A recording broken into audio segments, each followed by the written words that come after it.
you see my screen? All right now. Yes, yes, yes. Come on. Okay, okay. I was asked to present on the recently released Global Nutrition Report, and that is all that I'm going to focus on in this presentation because it is huge. So I'll be talking about all the findings of the Global Nutrition Report and the status of India. The Global Nutrition Report examines the critical role of addressing inequities to end malnutrition in all its forms. It also addresses the rising dual burden of malnutrition. Almost a quarter of all children below 5 years of age are stunted. At the same time, overweight and obesity are also increasing rapidly in almost every country of the world. Progress on malnutrition is very slow. There are also disparities in it. The Global Nutrition Report highlights the need to integrate nutrition into universal health coverage and also to improve the food systems. And given the current context of COVID-19, the need for more equitable, resilient, and sustainable food and health systems has become even more urgent. So why do we need action on equity to end malnutrition?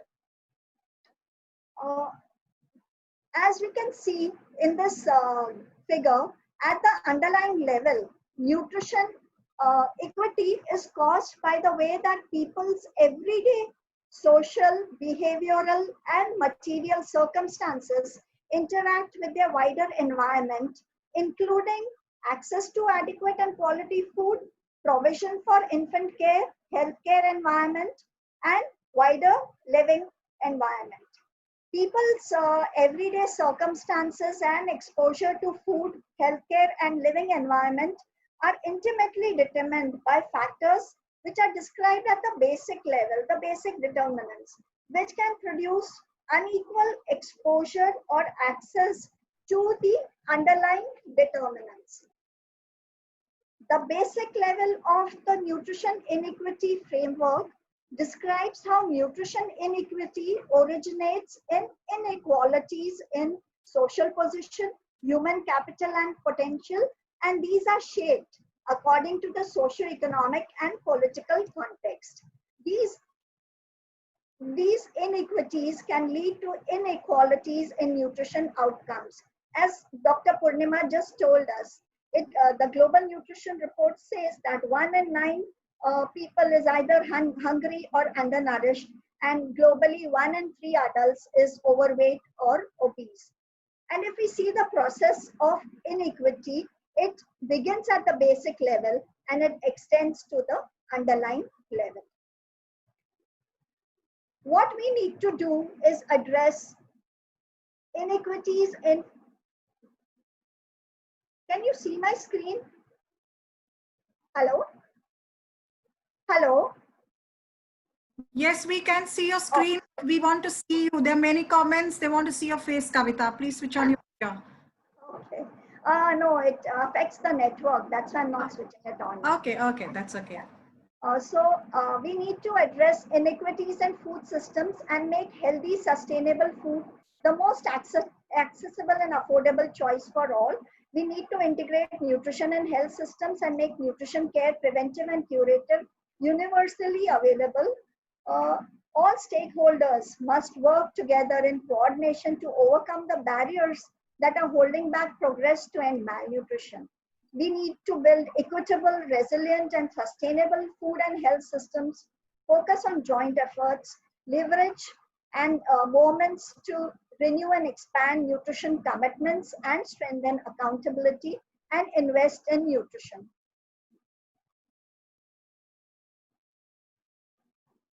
Let's look at the progress towards the global nutrition targets. If we can see, see the MIYC and targets, the world is off course to meet the anemia targets with 613.2 million adolescents and women 15 to 49 years of age anemic, and with prevalence of anemia being higher amongst pregnant women as compared to non-pregnant women.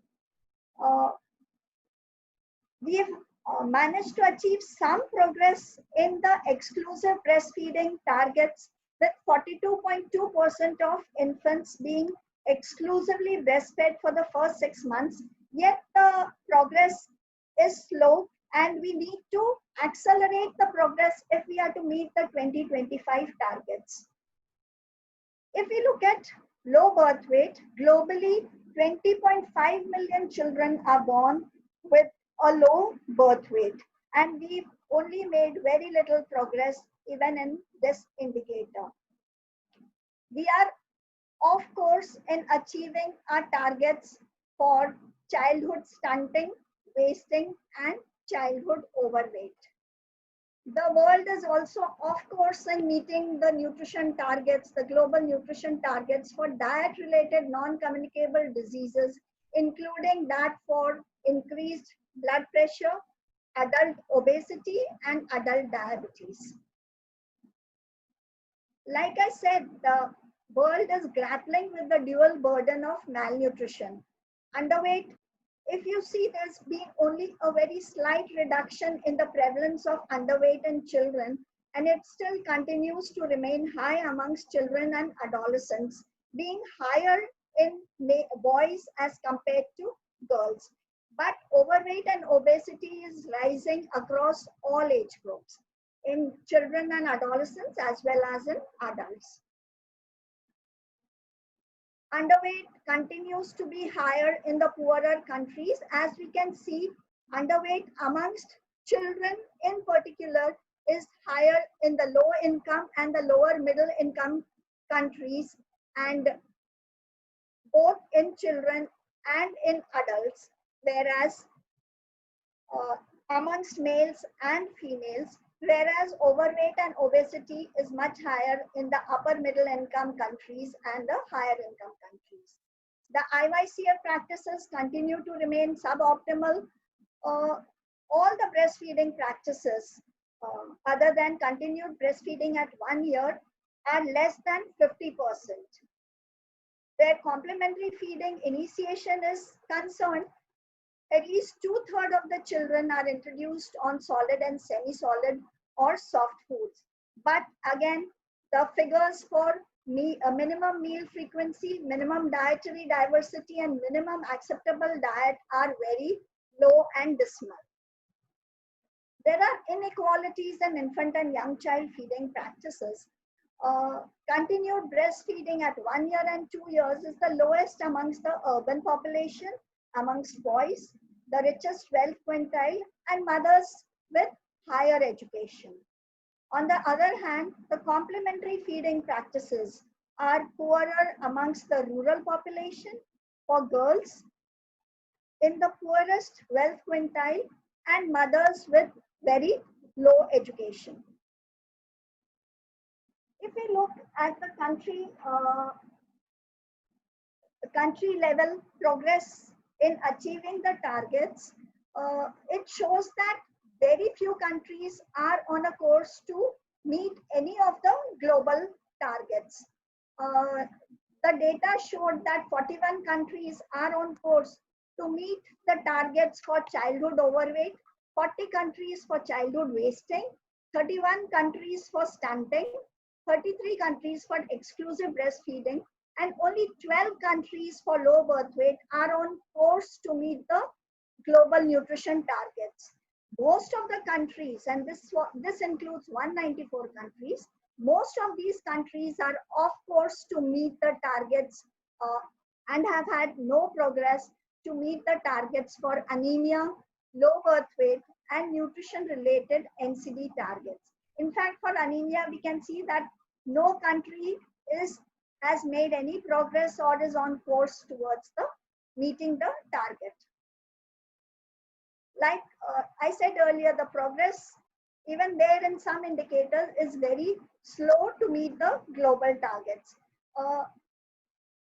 88 countries, including India, are not on track to meet even a single of the global nutrition target. And only 8 countries are on track to meet 4 of the global nutrition targets. Coming to the status of India, India is off course to meet the global targets for all indicators.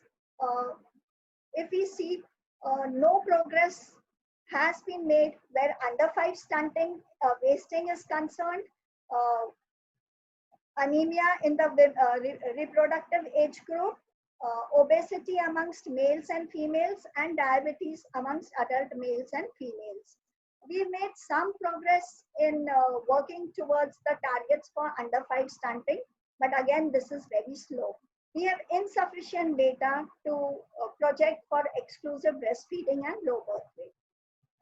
In India, we have a coexistence of all forms of undernutrition, including wasting, stunting, and underweight, with overlap seen between these. Looking at the drivers of nutritional status by various drivers, there's no difference was seen in the prevalence of wasting either by gender or by location. The same was the case for stunting by gender. However, when we look at stunting by location, it is much higher in the urban in the rural population, whereas overweight is much higher in the urban population. Looking at the prevalence by the wealth quintiles, both wasting and stunting are the highest in the lowest weight quintile, whereas overweight is the highest in the highest weight quintile. Looking at stunting by mothers' education, we can see mothers who have received an education of secondary level or higher, their children had the lowest prevalence of stunting. However, the prevalence of overweight was also highest in this group. Wasting was found to be the highest in children below 2 years of age, as also followed by children 2 to 3 years of age. If you look at stunting by age, stunting was lowest in the younger age group of below 2s, but it was the highest in children 2 to 3 years of age. However, overweight by age was highest in children below 2 years of age. Coming to the IYCF practices over time, there were really no differences in the breastfeeding practices and the minimum and the complementary feeding practices by gender. However, the children exclusively breastfed was slightly higher in mothers who had secondary education or higher, and however, mothers with higher education level had lower continued breastfeeding at 1 year of age. Minimum acceptable diet was higher in children whose mothers had a higher education level, so also introduction to solid, semi-solid, and soft foods. Exclusive breastfeeding was the highest in the 4 to 5 months of age group, and the lowest in the 4 to 5 months of age group, but the minimum acceptable diet, though still low, only 14.4%, was the highest in the group of 20 to 23 months. Looking at the IYCF practices by wealth quintile and by location, all the breastfeeding practices were higher amongst the highest wealth quintile and in the urban population. Breastfeeding practices were lower in the highest wealth quintile and in the urban population, but the complementary feeding practices were higher amongst the highest wealth quintile and in the urban population. Boys, the prevalence of underweight was higher amongst boys. However, overweight and obesity, a sharp increase is seen in this, and the increase is seen in both boys and girls. Looking at the adults, diabetes and high blood pressure is increasing, and this was higher amongst males as compared to females. There's a increase seen in both overweight and obesity, and this is higher amongst females as compared to males. This table shows the micronutrient intervention coverage in India, and as we can see that the coverage was extremely low for children with diarrhea who received zinc treatment and children receiving IFA supplements in the past 7 days. It was slightly better for children who received vitamin A supplements in the last 6 months, women who received iron supplements during the antenatal care, and household consumption of iodized salt is quite good in India. This figure shows the basic nutrition official development assistance received, while the line shows the percent of the total ODA received, percent for nutrition, and we can see that this is extremely low. It is less than 1%. We have national policies in place for most of the important nutrition related factors. I'm not going to go into all these. And we also have targets for various nutrition indicators in the national plans. If we look at our health systems, countries are generally not prepared, not in a position to fight both sides of malnutrition at the same time.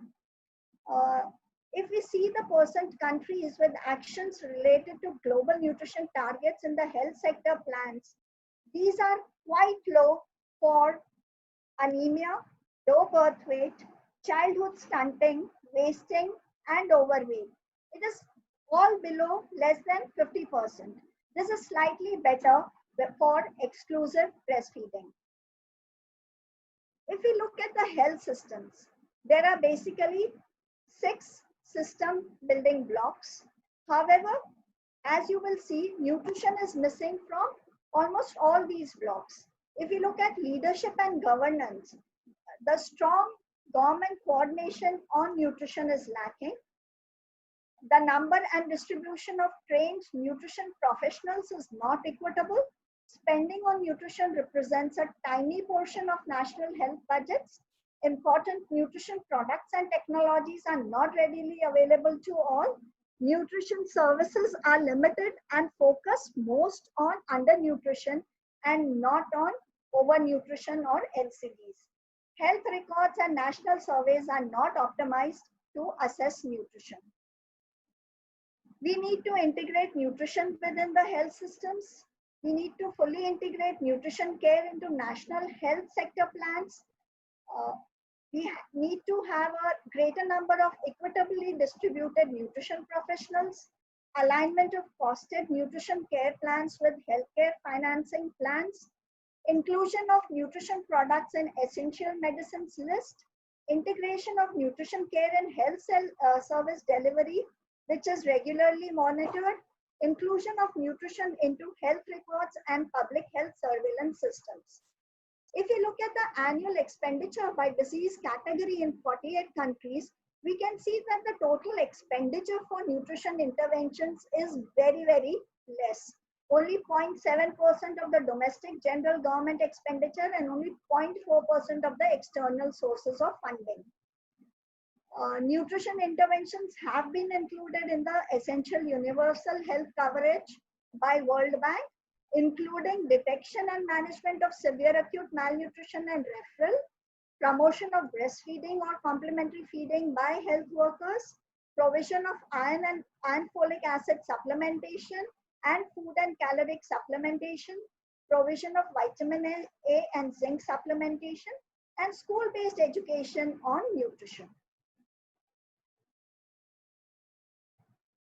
Our food systems have been greatly influenced by globalization, and the components of food system framework include food supply chain, food environments, consumer behavior, and external drivers, all of which have been influenced by globalization, and this has had an impact on various outcomes, be it health, nutrition, socio-cultural, economic, or environmental. Existing agriculture systems limit the production of diverse crops. Fresh food is often less accessible and affordable. Many processed foods do not meet international recommendations, and very harmful. Ultra-processed foods are cheap and intensively marketed to low-income groups. We need to implement comprehensive regulatory and policy frameworks to ensure availability of healthy foods, support shorter supply chains for fresh food delivery programs, increase public investment for healthier food products, work with the food industry to encourage production and marketing of healthier food products. What investments are required? We need an additional of more than $9 billion to meet the over and above what we already have to meet the 2025 global nutrition targets. That's a huge amount of money. If we see the donor disbursements to select World Health Assembly nutrition targets, we see an increased disbursement to stunting, wasting, and exclusive breastfeeding. We need to expand financial commitments through financing sources like ODA, philanthropy, domestic taxation and revenues, and through innovative financing mechanisms through voluntary contributions, additional solidarity contributions, domestic investment mechanisms. We need to strengthen our data systems so that we get disaggregated data which can be used for planning and taking action, and evidence of cost effectiveness. What are the critical actions that are needed? We need to build equitable, resilient, and sustainable food and health systems, invest in nutrition, focus on joint efforts, renew and expand commitment for nutrition, and strengthen accountability. We need to address the persistent burden of malnutrition, focusing both on under and over nutrition, which needs widespread multi-sectoral, multi-level policies and actions. We need a pro-equity agenda to deliver nutrition actions. We need to recognize that factors contribute to inequalities. We need to design and deliver nutrition actions through healthcare. We need to address inequities embedded within the delivery of nutrition interventions, and we need to be supported by equity-sensitive environments and governance, and by resource allocation that targets those who are often missed. We need to ensure equitable nutrition across several funds using a comprehensive and multifaceted approach with an equity lens. All sectors, be it health, food, education, information, private sectors, they need to be engaged and mobilized to act. We need smart commitments to ensure accountability, and we need to act now. The year 2020 marks the midpoint of the UN Decade of Action on Nutrition to eradicate hunger and prevent all forms of malnutrition worldwide. We now have only 5 years left to achieve the global nutrition targets, and just a decade remaining to realize the 2030 agenda for the Sustainable Development Goals. Bold nutrition commitments must be taken so that all people can survive and thrive. And these commitments can be best realized through key actions on 4 components to ensure that no one is left behind: collection, analysis, and reporting of equity-sensitive nutrition data, broader equity evidence, enabling equity-sensitive environments, services, and interventions to address the social determinants of malnutrition, and equity-sensitive governance and financing. Thank you so much. Thank you, Kavita. As usual, it was a very, very interesting, informative presentation, and good to see you again on screen.